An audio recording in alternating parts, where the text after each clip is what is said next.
La cardiologie interventionnelle consiste à visualiser et traiter les artères coronaires de manière invasive. C'est-à-dire que cette technique nécessite le recours à des radiations ionisantes. Ici, plus particulièrement au sein de la cardiologie interventionnelle, à l'hôpital privé de la Louvière, on s'occupe de l'occlusion coronaire chronique, ce qu'on appelle la CTO, depuis maintenant plus de 10 ans. On prend en charge à peu près 120-130 CTO par an.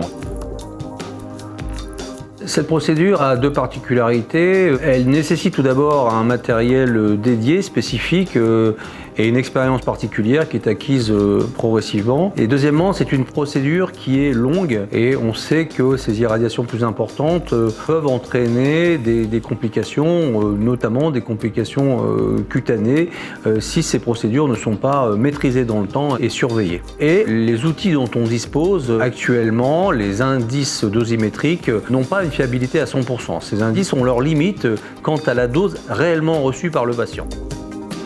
Le principe de l'étude est de recueillir tous les éléments qui sont mesurés lors d'une procédure et de calculer la dose réellement reçue par le patient qu'on appelle le peak skin dose, donc c'est la dose à la peau. L'idée est de comparer cette dose qui est une dose calculée sur des paramètres mathématiques à une dose véritablement mesurée par l'intermédiaire d'un film GAF chromique. Ce sont des films sensibles aux radiations ionisantes qui sont positionnés dans le dos du patient au début de la procédure. Il n'a aucune incidence pour le patient parce qu'il n'est absolument pas source d'irradiation, c'est comme s'il avait un drap particulier dans le dos et qui vont recueillir là véritablement l'irradiation qu'a reçue le patient et permettra d'avoir de façon très précise le peak skin dose. Et à l'issue de la procédure, ce film sera récupéré, analysé et on verra en fonction notamment de la colorimétrie qui a été préétablie, les zones du thorax du patient qui ont été le plus soumis à une irradiation.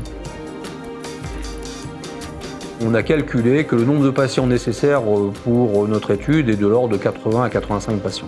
Donc l'étude va s'intéresser à des gens entre 45 et 75 ans, avec une proportion majoritaire d'hommes, qui reflète aussi la fréquence de la cardiopathie ischémique dans cette tranche d'âge. Le principal critère d'inclusion des patients est celui qui consiste à estimer que la dose que va recevoir ce patient durant sa procédure sera a priori importante, enfin qu'elle dépassera 3 Gray.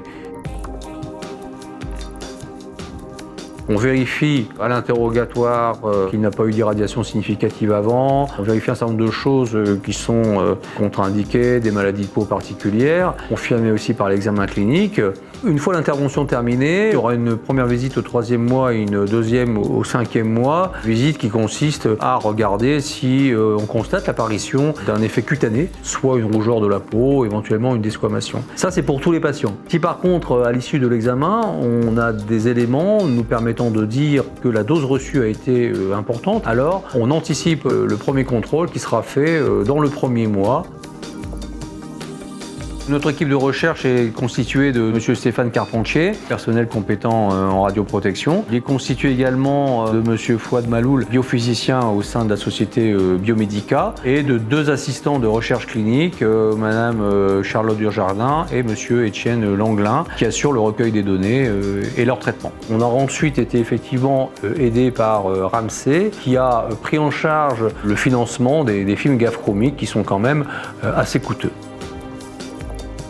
L'hypothèse qu'on voudrait vérifier, tout d'abord, celle de la précision des éléments qui nous sont donnés par le modèle mathématique comparé à la vraie cartographie donnée par film GAF chromique. Ceci nous permet déjà d'éviter les sur- ou sous-estimations de ces doses à la peau et donc d'adapter, c'est ça qui est très important, la surveillance des patients en fonction de la dose réellement reçue.